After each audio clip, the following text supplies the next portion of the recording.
Hello everyone, this is Direwolf20 and welcome to episode 49 of Direwolf20's Let's Play series. Today, I want to visit the end. I want to get an angel ring, and I also want to show you a little thing I worked on between episodes. It took me a little bit to get it working properly, but I added a little bit of redstone logic here. It's probably not the cleanest thing in the world, but basically what this does is it makes it so that the cart doesn't go back to that area until it's out of mana. So you can see because there's mana in the cart, it hasn't completely transferred it to this mana pool. It's going to stay here, and it's never going to leave until it's out of mana. And how do we know it's out of mana? Because this comparator is emitting a redstone signal that's triggering this logic gate. This logic gate is programmed, and as you can see, there's an orange and 3 blue points, right? So I've got it set up so that if the redstone signal on the A side, which is this one, is on, and the redstone signal on B and C is off, it'll emit a redstone signal. Well, right now, there's a redstone signal on the C side. So because that C side signal is on, it's never going to go ahead and emit a redstone signal. So even though it's getting a pulse from A, it's not emitting it. When we remove that guy so that there's not a signal there anymore, now when he gets a pulse from A, he's going to go ahead and kick the cart back. Let's pretend the cart was out of mana. It would have removed this signal here. Cool. Nice. Now that there's a signal here, the cart's going to stay until the mana is completely drained, at which point it won't be allowed to go anywhere anymore. Neat. So, pretty cool. The one other change that I made here, if I can get down there to show you guys,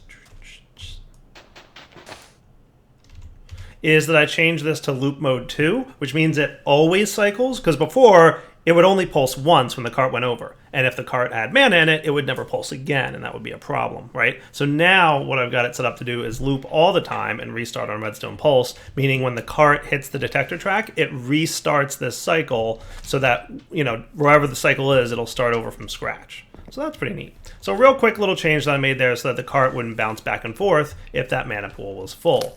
Now, let's get ready to set up a matter transmitter and a dialer so we can get over to our end location and start flying around. So the first thing I'm doing is popping into the nether. Hello, nether. Long time no see. Good to see you again. The reason, obviously, to come here is I want to make an angel ring. And the best way to make an angel ring, which is the only way to make an angel ring, is to get a lasso and a cursed lasso. One with a bat in it, and the cursed lasso has to have a ghast in it. So the first thing I want to do is capture a wither skeleton and a mob imprisonment tool, just so I have him for later. I might kill a couple wither skeletons around here, which... Oh, wait, hold on. Hold on, nobody panic. Okay, we're cool, we're cool, we're cool. I forgot the angel or the ring of the squid. I hope the angel ring doesn't have that effect, where you have to remove it from your inventory and re-equip it in order whenever you change dimensions. I forgot about that. Ooh, I got wither skeletoning. Nice. I want a drop of evil. All I need is a drop of evil, and then I can, like, craft while I'm here, and then I can get a wither, too. But I just... Or not a wither, a ghast. I need a captured ghast. Having flight will definitely make this a little bit easier, but first I need a wither skeleton to spawn for me. Now, I totally did capture one so that I could spawn them endlessly. You're not a wither skeleton. You're not a wither skeleton at all. Wither skeletons, where are you? I'm going to hunt wither skeletons for a minute, and hopefully I will manage to get myself... Oh boy. Running out of flight ability. Running out of flight ability. Oh, you pooped me into lava, you monster. Alright, we're cool, we're cool, we're cool. Alright, we're living. Alright, this is why I need an angel ring. This would be bad if it happened in the end, because I wouldn't fall into lava, I'd fall into void. So that's why we're working on an angel ring right now. Dude.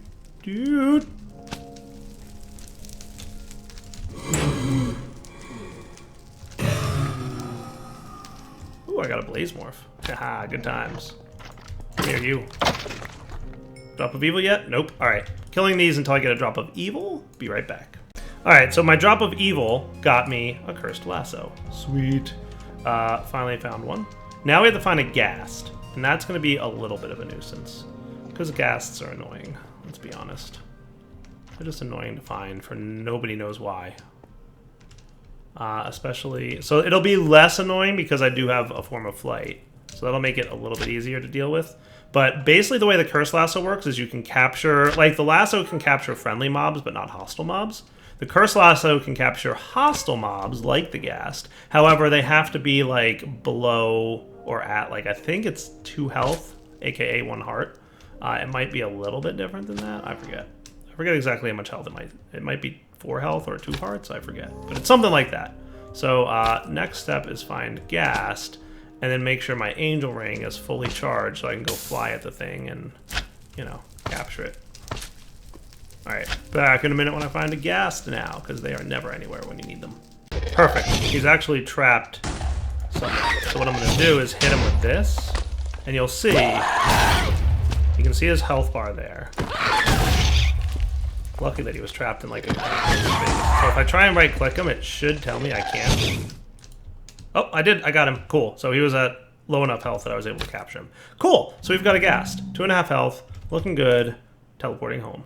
Now we just need a golden lasso with a bat in it, which can sometimes be even harder than the Ghast thing. Lasso with the bat. So, you know what I might find some is out back here. I'll look around here. If I find some cool, and if not, we'll, alright, Angel Ring on off. Looking around for bat. Back in a few moments. Hey, look, there's one. Hold on, never mind, not back in a few moments. Come here, you. Bat, where are you? Where'd you go? Come back here. There you are. I think I captured him and then let him go by mistake. Told you bats were harder to capture than Ghasts.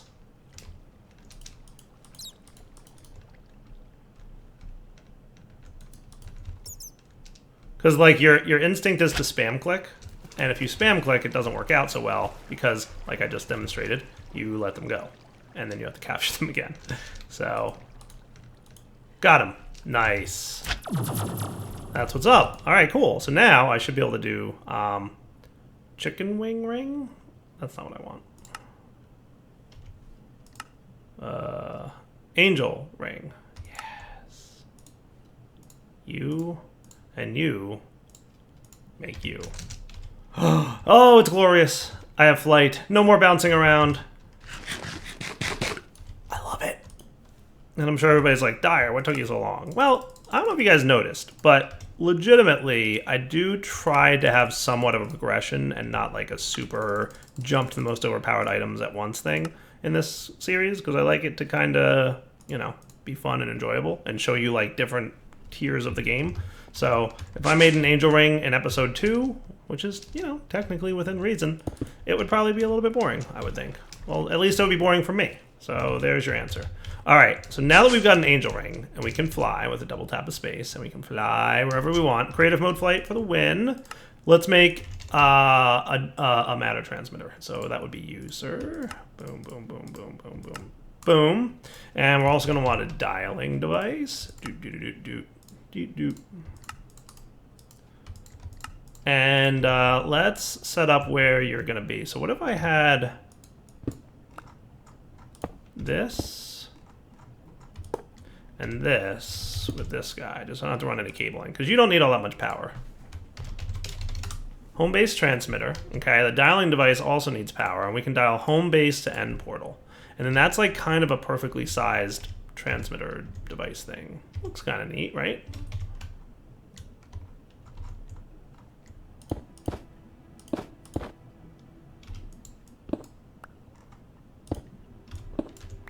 What if I put you instead right there? Is that cool looking? Little teleport pod. Boom. Now I can travel to my end portal. Nice. That's what I want to see. All right. So now with that in mind, next step would be to get some chorus fruit for the thing that we started working on a while ago, it seems like. So we will verify that we have everything we need. I'm definitely going to want you to be ready to eat, just in case, because, you know, dragons. And basically I'm going to go jump through the portal. I'm ready to teleport home as needed. What is this purple stuff? I don't even know. Biomes of Plenty. Ah, celestial crystals from Biomes of Plenty. Good to know. Good to know. So this is so the main end island doesn't have chorus fruit, right? So I'm going to avoid the Ender Dragon for now. And what I'm going to do is just fly off into Oblivion until I find... Ooh, look at that. That's a thing to note, because we're going to want to take advantage of you later. Any of these that I find, let's make sure we note that they exist. This is a smaller looking meteor from Draconic Evolution, and it tends to have lots of draconium. So I'm just going to, real quick, waypoint new meteor 01. Save and off. I don't need it right now, but we'll just note that it's there. So I'm going to head like due west. How's that sound? Cool. And we'll be back in a minute when I find an island. Oh, something in the distance. Something that smells like chorus fruit.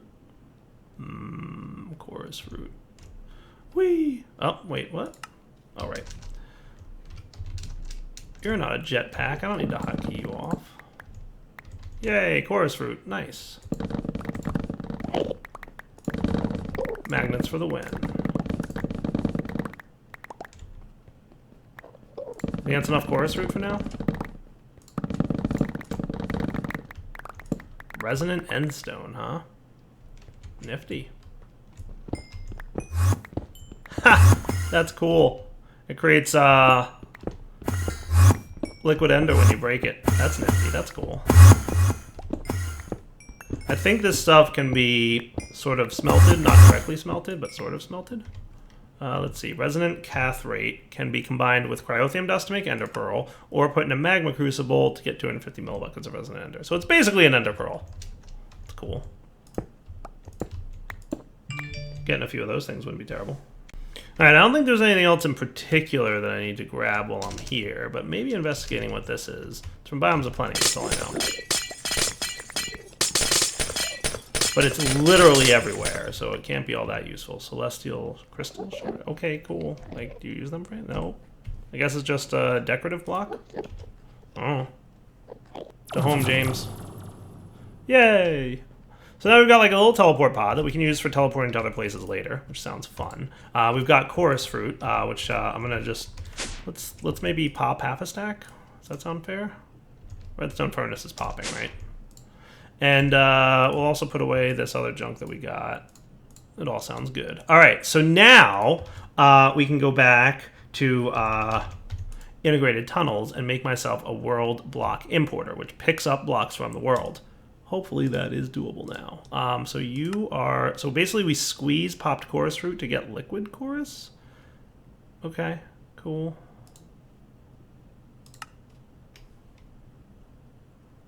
Okay, cool.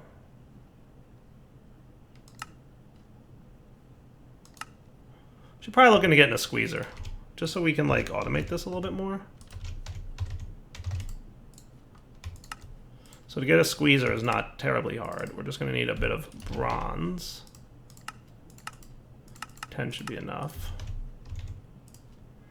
And this is from Forestry, which we obviously haven't played with a whole lot yet, but it's a machine and it does things. It's all you need to know, really. What if we put the squeezer over there with another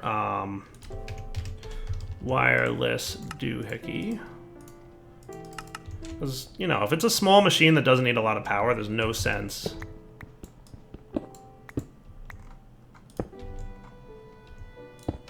Bing. Cool. So you've got power now. And in theory, I should be able to grab my popped chorus fruit. Throw that in there, and you'll squeeze. Neat. Now we can speed this machine up a little bit. But not just yet. So then the liquid chorus needs to be transferred into there. So let's use hardened, I guess. Flux ducts. And a tier 1 servo should be fine. Because this stuff is like a very small amount that happens, right? So that'll happen. And then if we want to, we can also throw our wood in there and we'll get a bunch of the stuff. So that's kind of automating that process a little bit. Nice. And then that'll cool. And then the item will extract once he's finished cooling, I presume.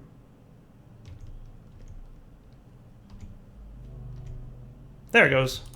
Sweet. Block of crystallized quartz. Okay.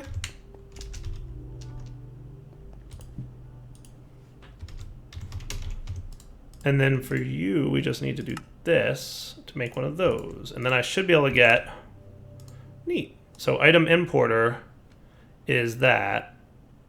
Item interface. So I'm basically going to want, so here's the deal. I'm going to want 8 of these. Okay. So I'm going to get 8 of those. And then I'm going to need item input variables. Item input variable transformers. I'm going to want about 8 of those. Missing 2 block of crystallized mineral. Okay. This is where that mineral wood will come in handy. 625. Then 750. Cool. And then what, 2 more?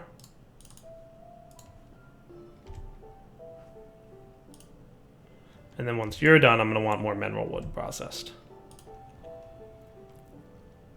Cool. You're cooling now, and then you'll process. And you make a bucket at a time, as I recall. Yeah. So that thing's going to be a lot quicker. But still fine. Nice. Okay. And it cools a lot quicker, too.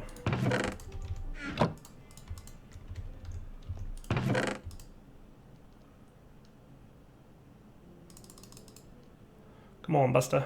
Let's go. Okay, so integrated, we're going to want input variable transformers times 8. You can then be upgraded to, well, let's do world block importer. Pick up blocks from the world. I'm pretty sure that's what I want.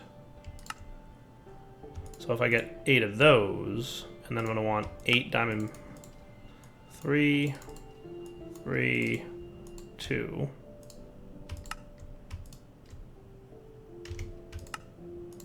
You and you. So that'll get me 4 of those, and I'm going to need another set of these, and then I'll get me 8 of them. Sweet! All right, we are making progress, guys, in the integrated tunnels world of things. Let's go play with this a little bit. So back to where we were last, an episode or 2 back, when we were working on making this thing, right? So what we're going to want is all my integrated tunnels stuff that I made last episode. So my energy battery, we're going to want on the dynamics of integration. We're going to want our variable cards. We're going to want our cables. And then the only other thing we're going to probably need from this is an item interface. Cool. So we already made a few of those. I really only need 1. And then we'll probably also, since we have it there, I can just grab it, a chest. All right, so here's what I'm thinking. Okay.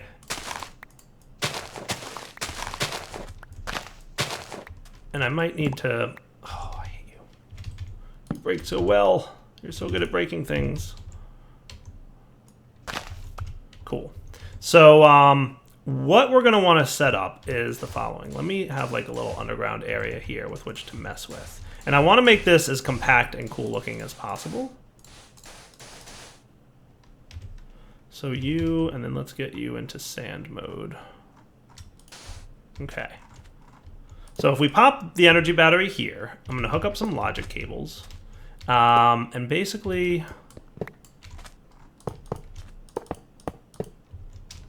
what I'm going to want, is that where I want them to be? Or do I want that to actually be 1 higher?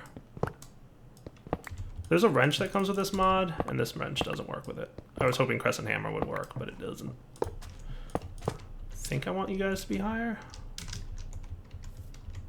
So world block importer picks up blocks from the world. Cool. And then we're going to want to connect you, world block importer. We're also going to want our item interface, which I might need to put, let's put the item interface, and we'll fix this flooring here in a sec. Here on this chest. For now. Okay. And then I want my variable store, which I might have left in there. So I did make a variable store. That's cool. We're going to want you to exist maybe right here. Does that sound good? Okay. So let's do this. Here's what I'm going to want to try. And I'm not 100% awesome at this mod yet because I haven't played with it all that much. But here's what we want to do. Basically, we want to create So the world block importer can break blocks, right? And you can specify certain variables in here. So we could put just a variable in that says, true. So that's a type variable of Boolean. And I have a whole mod spotlight on this mod. So if you're unfamiliar with this mod, the mod spotlight might help you more than covering it all. So definitely check out the mod spotlight on how this mod works if you want more details. But basically, there's variables that the variable card can hold. And there's different types of variables. So, there's a variable type fluid and integer and list and block and long and Boolean and string and double and yada, yada, yada, yada. All types of variables, right? And you could give it a Boolean variable true, and that would mean it would pick up every block that it's touching. Or you can pick up specific item blocks, or you can pick up specific blocks in the world, and that's what I want to do. This accepts a variable of type block. So what I'm going to make is a variable of type block, and to do that, there's a way to do it that was easier than I thought when I was doing things before. I think what I can do is block, and I can just put the block that I want in there. So let's say I had livingwood and livingstone, right?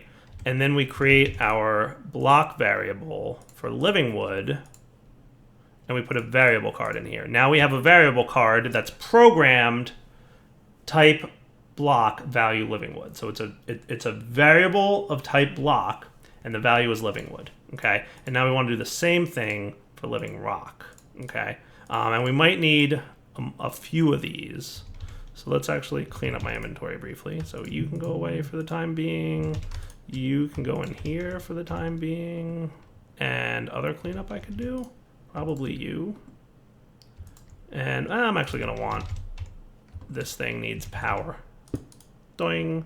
That should be good for now. So we'll want a few variable cards. So let's actually get 4 of type wood for now. So you're type livingwood, you're type livingrock. I'm going to make you livingwood as well. And I'm going to get you and you. Oh, cool, they stack. Look at that. So livingwood. Yeah, they probably shouldn't have stacked, but that's okay. It won't break anything. So let's make this here and this here, right? And what I'm going to do is say pick up block. I'm going to specify only livingwood can be picked up, okay? So pick up block livingwood, pick up block livingwood, pick up block livingwood. Neat. So now, check this out. If I were to get some wood, notice how it's not picking up the wood. Now, if everything works and I did everything correctly, what should happen is the world block importers are trying to pick up the block that they're facing. In this case, wood. But since it doesn't match the variable card livingwood, it's not going to pick it up. When it can pick it up, it's going to place it in the most appropriate item interface, in this case, the one that's on this chest. And this item interface is kind of like the spot that says, hey, if you're trying to put something somewhere, you can put them in me. And it should work fine. So within the next 30 seconds or so, we should see this oak wood convert to livingwood and then get sucked into that chest. And if that's working, I'll be quite pleased. So tell me that's working, please. Let's see. And you know what I might do is put the item interface on the drawer here. That would be kind of cool, right? That would be kind of cool. Let's see it working on the chest first. Oh, look. Boom, boom, boom, boom, boom. Eaten. And as soon as they're converted, that is neat. All right. So yeah, maybe we won't do this. Maybe we'll put the item interface on that drawer system, because that's kind of where I wanted to store those anyway. We'll see. Part of me wants the livingwood and livingrock to be available to the refined storage system. And then part of me says, if I was going to do that, why did I bother with integrated dynamics instead of refined storage? Because I was going to put refined storage here anyway. And the answer is, because I said so. True story, bro. All right. So with that all done, nifty. And your variable store still needs to have that guy. So we don't actually need the variable store here for this part of the build, but at some point in the future we might. So now let's get 4 block variables of type livingrock, and we'll want 1, 2, 3, 4. we will put 1, 2, 3. So technically, I don't need you anymore. I don't need you anymore. 4. You're going to be pick up block, living rock. You're going to be pick up block, living rock, living rock, and living rock. Sweet. All right, cool. So now let's get. Do I have stone in here? I do not have some stone in there. Okay, so you're going to be 1, and you're going to be that. And then what should happen is they should automatically go into their basic drawer. And that would be super cool of them. I'm going to put wood on top and stone on the bottom and lock them while I'm here. Cool? So that should work. We'll see in a minute. Maybe a quick nap first. All right, so they should be morphing any moment now if my ability to judge how long a minute takes to pass is anyway accurate. Now, you might be saying to yourself, Dyer, you didn't really give yourself much room on top of these block spaces. Like, you can't put a block here. There's a slope here. How are you going to place these blocks automatically? Don't worry, I have a plan. Look, it's working. It worked. It totally worked. All right, you ready for stage 2 of this build? Phantom something or other. What are we going to do phantom-wise? We're going to make a phantom breaker? Placer. Yeah, that's what we're going to make. I want you to learn how to make that, and I want you to learn how to make that. And with these 2 patterns in tow, you should be able to make 8 of these for me. So could I request a phantom placer times 8? I sure can. Missing light blue dye. Do you not know how to make light blue dye? You should probably know how to make light blue dye.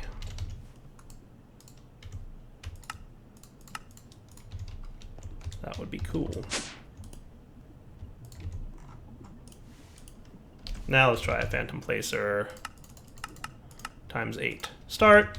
So that's going to require a bit of crafting, and we'll be back when it's done. Oh, and I decided while I was here, and since I have recently taught this thing how to make signal and plated impulse item ducts, I'll go ahead and speed up this process a little bit. So at least things are a little bit quicker than they were. So that should be cool. So phantom placers are cool. Basically, you can bind a phantom placer to a block. Boing. It has to be closer than that, though, because I think. There we go. Connection's working. It has to be pretty close. Its range is 3 by default, but you can boost it. Hopefully that's good enough. So what I'm going to do is tell you to go ahead, and I'm going to have you place down. So when you place blocks in the world, they're usually placed towards the side of a block that you're looking at. So basically, you want to set it to a solid side. So in this case, I want to place it down on the block that's beneath it, right? If there wasn't a block here, but let's say there was a block here, right, we would place it up. We would place it on the granite, right? But in this case, we want it to place down. So in theory, I should be able to put stone there. Haha. Cool. So that's what we're going to do. We're going to go over here. And I'm going to put my phantom placers. So you guys are kind of going to be in my way, and I'm going to have to do something about that. You know what I'm going to do is I'm going to move the energy battery. We don't need the store. We don't need that store at all. Okay, I'm going to wind up putting you here, and the energy battery can go here. We don't need the energy store, remember. Okay, and then we can go boop, boop, boop, boop, boop. Cool. Now, maybe a forest raven would be a good idea, just so we can navigate a little bit easier. Okay, so let's put something that's not going to morph right now, like cobblestone maybe? Because I want to be able to bind all these guys to their appropriate locations. You know what I should do is just grab half a stack of cobble so I can do this. Because I have to shift click these, and that's going to get hairy with this thing. Okay, so for example, first things first, right? let's actually do it like this, and I'll replace this stuff in a minute. Let's do sandstone here. This way we can kind of just go around, and it'll be a little bit easier. I'll replace the dirt in a minute here. Cool. So we'll do bind you to here, down. Bind you to here, down. Bind you to here, down. You, no. You to here, down. You have to watch that bounding box. You to here, down. You to here, down. And then you to here, down. So that should be cool, right? So what I'm going to do now is remove all this, and we're going to test it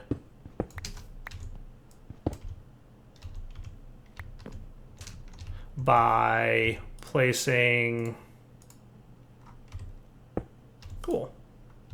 Now, was this one living wood? Yeah, and this one was the first living wood. Living wood, living rock. All right, so it's those four that are living rock. So technically we want you to be wood. So you wood, you're stone, you're stone, you're stone,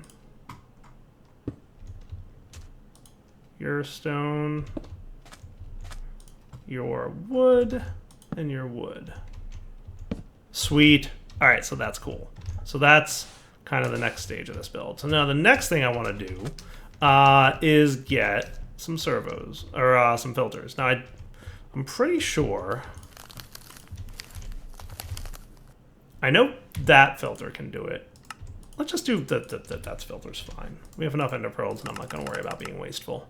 Start. So we're going to get 8 filters, resonant filters, and we're going to want some item conduits. Impulse item ducts would be fine. Let's get a few more of them. And what else are we going to want to get? So impulse item ducts, resonant filters, maybe a servo. A resonant servo would be nice to have, and that'll be cool. So we'll be back in a minute when that's all done. All right, so what we're going to do is run this guy like so.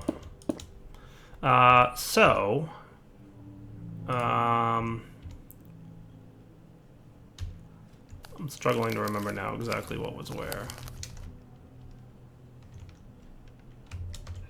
So this was living rock, and this was living wood. So these 4 are wood, and these 4 are rock. Got it. So what I want to do then is say, put on all these filters to specify what's allowed in there. But there's a reason I'm using resonant filters, right? So you're going to whitelist at most 1 stone. And you're going to whitelist at most 1 stone. And you're going to whitelist at most 1 stone. And you're going to whitelist at most 1 stone. And then you're going to whitelist at most 1 wood. 1 whitelist wood. 1 whitelist wood. 1 whitelist wood. Cool. And then over here, we can have this guy. Cool. And then I want all my dirt back. Dirt. But for now, let's put wood and stone in there. Cool. Nice. And that should kind of work pretty well. And then I'll place down my dirt again to, you know, make stuff look nice. That'll eventually turn back into grass, so no sweat there.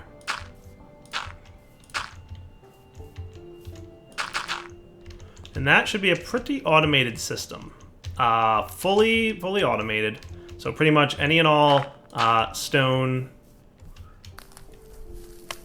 and dirt that goes into that guy. So let's get like 4 stacks of each.